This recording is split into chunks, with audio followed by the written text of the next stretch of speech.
Hello and welcome back to another video of mine.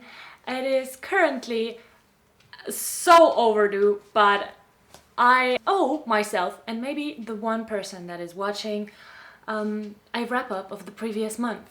It is now the 7th of August and I'm gonna be wrapping up March and the one book that I have read, or rather listened to so far. I have read 7 books and 1 audiobook last month, and I have listened to 1 additional audiobook since the month has started. I was very lazy when it came to reading. Basically, like 4 of the books that I have here are books that I read for the reading rush. So I actually read very little spread over the whole month, but I still made it to 7 books, so I'm not mad. Okay, I have to go to my Goodreads because God, last month is a year ago. So I'm gonna start with the book that I read first, and this is I'm Thinking of Ending Things by Ian Reid. I heard of this book, you know where, from Kat, and she got me intrigued because basically we do have the same taste in horror. After that, I heard this book mentioned by Noelle Gallagher. She read it, she loved it. I was like, I need to read that ASAP. And so I took it with me. I brought it with me on a little trip that I had with friends into a chalet, because I thought, well, what is creepier than a cabin in the woods? Actually, I did turn out to be very indecisive about this one. I think that I have hyped it up too much in my mind by 2 people that I regularly watch praising this. So I think I expected too much from it. I gave this book 3.5 stars on Goodreads. I know it's not possible to give half stars, but I gave it 3 stars and wrote in my review that actually it's 3.5 stars. So a very quick synopsis. There's this girl that is about to visit her boyfriend's parents at a farm. And that's it. That's as much as I knew before I started it. And I think that's as much as anybody should know. I found this to be unsettling in the right way. It was totally up my alley with the horror. It was just that I did not kind of get the ending. This is more on me. I realized that, but I mean, I got it, but I kind of thought like I had missed a point or something. To me, it just seemed, I don't know, I don't want to say lazy. It just seemed like easy to take this turn with the end. But obviously the whole book is written around the ending. Everything in this book leads up to it. I don't know. Decide for yourself. If you've read it, I would like to hear your opinion on this, because I'm really scared that I just missed a point. So, okay, let's just move on to the next one that I read. And the next one that I read was actually the first one of the reading challenge. So you see, I haven't done much reading. There were 2 weeks in between the first book and the second book, which is The Parade by Dave Eggers. Yeah, I read this one in a sitting outside in one day, and it was the first book that I completed for the reading rush. I was so proud of myself because it was Monday and I just read a whole book. And after that, I turned so lazy. I didn't read until Saturday. So yeah, I definitely had a kind of slump in the middle of the month. I hope this month will be different, but I'll see. So let's talk about this book. It is 2 people on the way of making a road for their government. And that's, again, it. Those books are all short, so I cannot tell too much. And I always like to not tell too much, because that's the way how I prefer to approach books. So yeah, I gave this one 4 out of 5 stars. So to me, this is definitely not a superficial story. There are some things that lie underneath that one could think about, one could gain out of this book. I feel like I have already read this somewhere, or something like this kind of concept, so I don't think that it's original, but I do think that it's still something on its own. So I don't think that it compares to anything that I've read, but it's still familiar. I don't know if that makes sense. So then there came a time, and I'll call it Saturday, in which I realized that I've only got 2 more days to complete the reading rush, and I had still 3 books to go. So I kind of sucked it up and I was like, let's do this. So I started with The Catcher in the Rye. I read this in, I think, a little bit over a day, because I have already started it until page 50 or 70 or something, and then I finished it on Saturday. This one is about a schoolboy that gets expelled from school, and from there kind of makes his way and strolls around the city, thinks about life, thinks about himself, kind of doesn't really reflect. Yeah, but it is a story about youth, about also kind of the educational system not being able to care about such a student as this one, who kind of seems to be too lazy to do anything, too unintelligent, too not motivated. And also this in combination with a teenager, that he is feeling kind of misunderstood from the grown-ups, feeling kind of misunderstood by the world, but judging everybody else, not understanding that they themselves may be misunderstood by him. At least that's what I got from it. I think you can read a lot into this, not necessarily. You can also just hop on the ride and enjoy the reading journey. I forgot how many stars I gave it. Yeah, I gave this one 4 stars. I did enjoy it. I really did.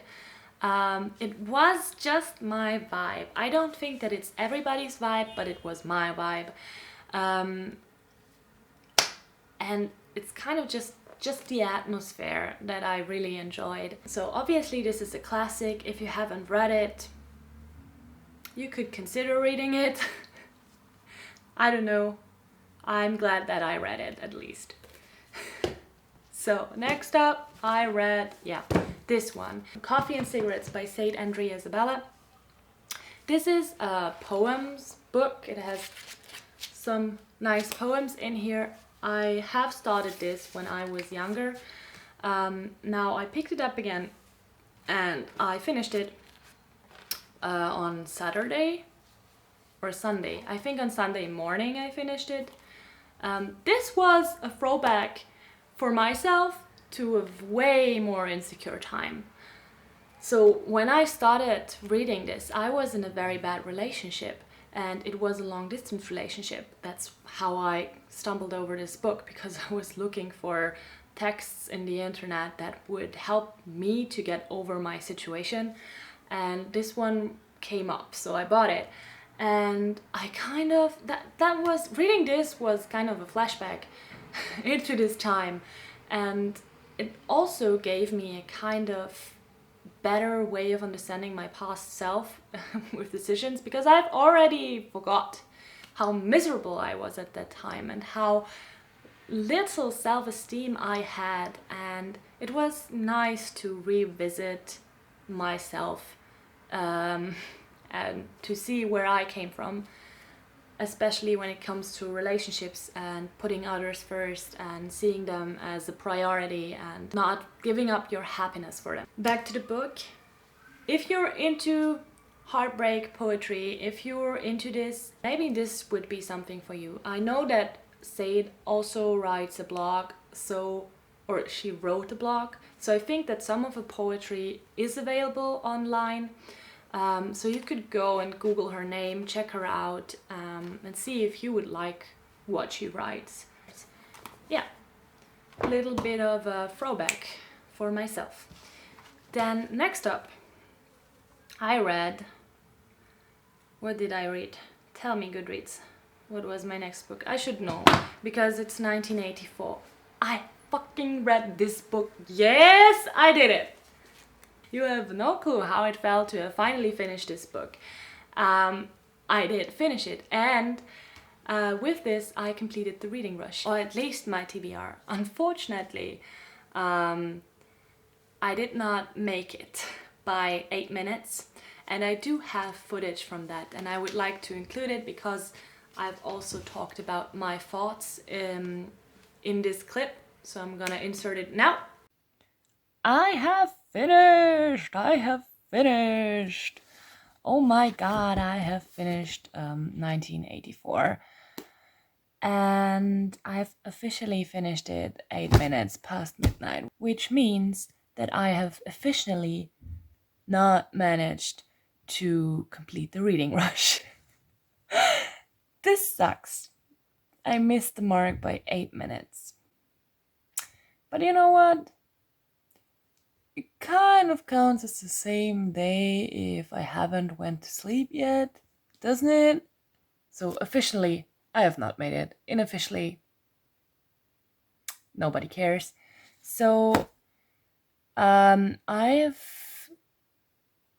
some thoughts on this that I want to get rid of before I go to sleep and turn my mind off for a second, that I'm gonna share.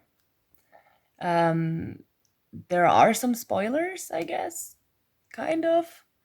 I don't know if you have no clue what 1984 is and have never heard of it, then maybe those are spoilers, just to warn you. Spoken from a literary point of view, not that I am the best on speaking from this point, because I actually do have no clue or no education in this field. I'm just going purely based on what I've read and what I know to be classics and sometimes objectively good literature. So speaking from this point, this book is kind of a masterpiece. It is.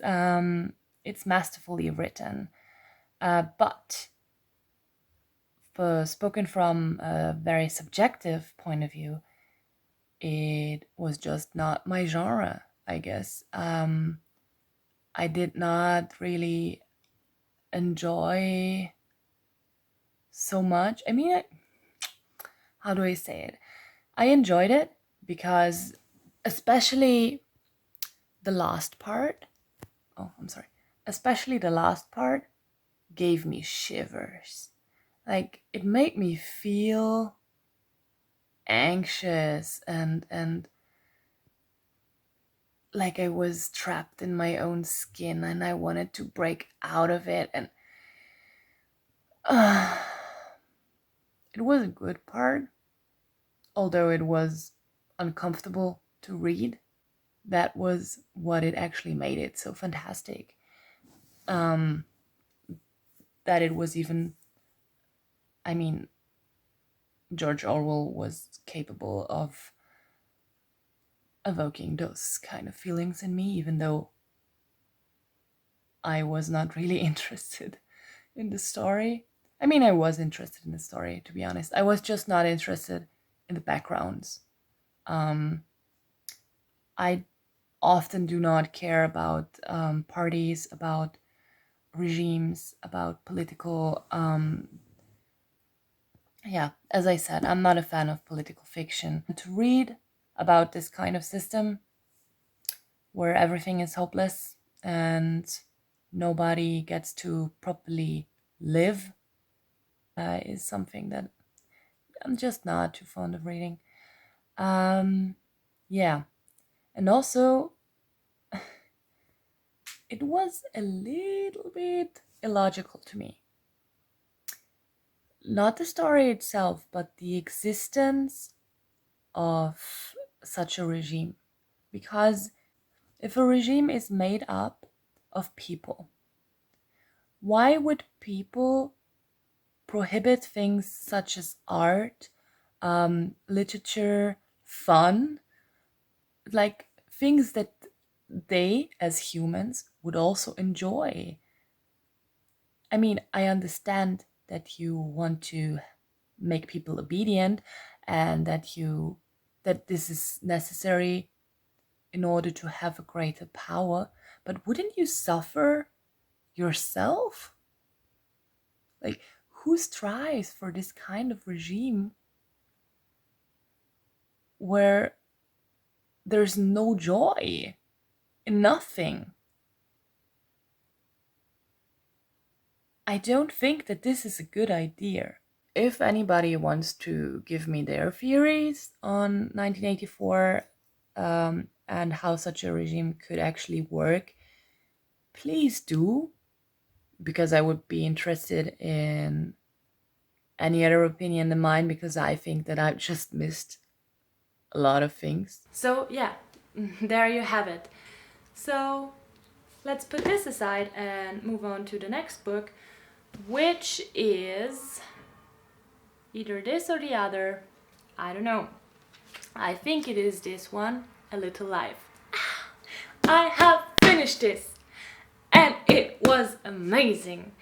I don't know why, but the last 50 pages of this book took me the whole month. I had to literally force myself to sit down and read the last 50 pages. And I mean, by this time, I already knew that I would like it. So there are not so many things that have been revealed to me with this one. But what did I think? So first of all, okay, this book is about 4 guys that meet in college and is taking us through an entire lifespan. It had heavy topics, talking about self-harm, about low self-esteem, about abusive relationships, about really, really hard topics. And I did cry. Those characters became family to me, okay? Whenever I opened this book, I felt reassured. I felt like I was at home. I felt like I was listening to people that I knew for years. And I love this. I loved it so much. I think it's been recommended enough. And the only advice that I have for anybody is to not feel frightened by the size of it. Because once you get reading, it's kind of a page turner. You don't really want to stop. Very, very, very beautifully displayed relationships, very authentically displayed. Beautifully written characters. Read it. Okay, the last 2 books that I have read in July are 2 about the topic of systemic racism. It is, first of all, How to Be an Anti-Racist by Ibram X. Kendi, and Why I'm No Longer Talking About Race by Rini Edelodge. And out of those 2, I would recommend this one if you live in Europe. I think this was actually genuinely helpful if you started from scratch, if you have not really read a lot about this topic and you just want to expand your knowledge. It touches on a lot of topics, from the history of Britain to feminism and racism, to white fragility, to class. It's all in there. So if you want to have a good overlook about European or British racism, then this one I would highly recommend. Please do not be turned off by the title. I know it is a provoking title, but it has nothing to do with the message inside. It is a title that was chosen for a blog post that got the author a lot of attention, and of course a lot of white people will read the title and feel like it wasn't meant for them, or it was kind of a down speech on the white race, but that's not the case. It's really just trying to bring certain issues to light. It is holding up a mirror to society, especially to white society. And this is very, very important. We need that mirror because there are things that white people as a race can't see for themselves. They need somebody to tell them, somebody who can see them. Call it ignorance, call it naivety, call it not knowing better, but it is important that those things are pointed out, and this book does that perfectly. So that's what I wanted to say about this. On to the next one. Maybe it's because I'm not American. I don't actually think so, but this book was not really something that I could gain anything from. It was just not my style of educational books. There were way too many assumptions. There was a lot of the author just speculating about things. There were definitely some quotes that were taken out of context. So they were quoted, but it was not said what time they were quoted in or who said that, what the general belief of that time was, and most importantly, that some of the quotes that he had in this book are out of date. To me, this was not scientific. On the bottom line, this whole book was feeling like a personal excursus and more of a writing of opinion than a scientific writing. And I know it's not supposed to be scientific. Nonetheless, if somebody does research and somebody puts in information that has sources and that stems from somewhere, I would like them to be correct and considerate about those. In no way was I shown how I could impact society with what I'm doing or what I'm thinking. In no way was I learning how to be an anti-racist. I was listening to an opinion of a person. That's how I felt. Yeah, at the end, it's a subjective preference. So I'm gonna move on. If somebody got mad, you can always tell me. I appreciate every constructive criticism. So maybe I've missed a mark, maybe I've missed a point. Maybe you think that I'm wrong and this was objective, completely objective, not taken out of context at all. That's okay. Let me know. So this was the last book that I read for the previous month. And now what I just finished yesterday was such a fun age. So yeah, I have finished this and let me tell you, I liked it.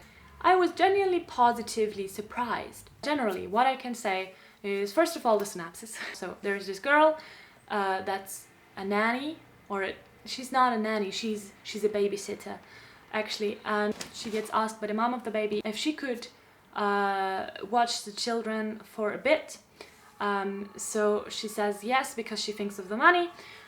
Goes there, grabs the child and goes to a supermarket. I should mention that the main character, so the girl that is the babysitter, is black. So she enters the supermarket, something happens and she gets hauled up by the security of the supermarket.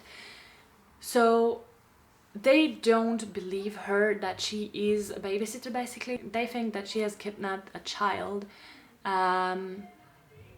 And yeah, the story goes from there.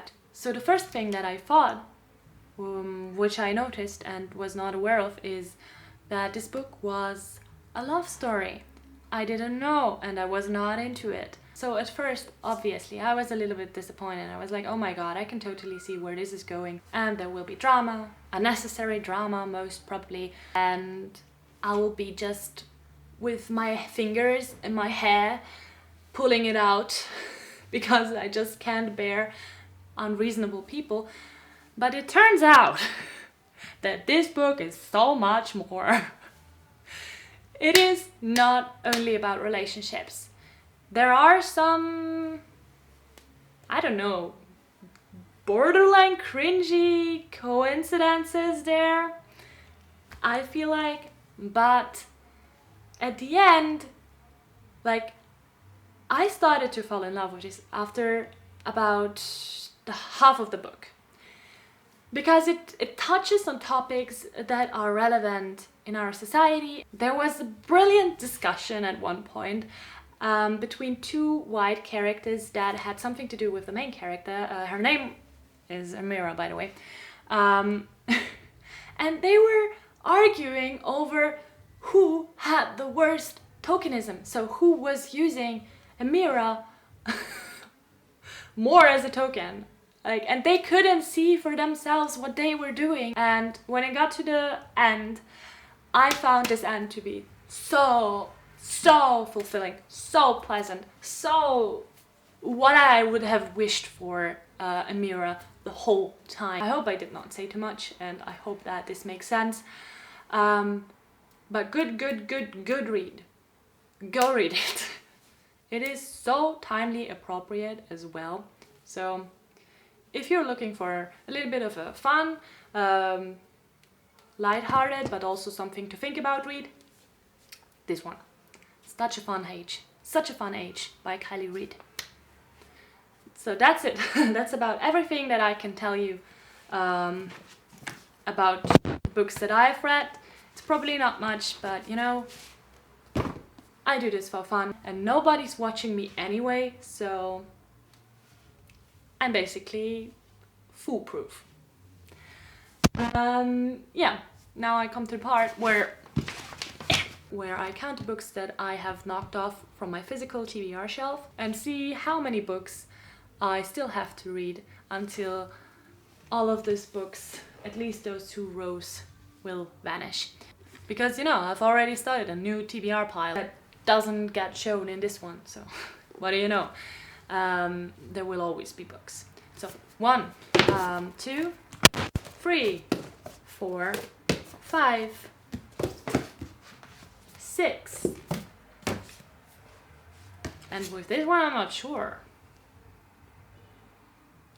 I think this one. So all of the books. I have not read the book that I have brought into my home recently. I wanted to. I do remember. I wanted to, but none of those. So 7 books. 7 books. I can cross off 7 books of this. Now I have got 100 books left on my TBR. And I have read 11 books from that list. I'm so happy. So actually that's it. I've got nothing left to say, so bye.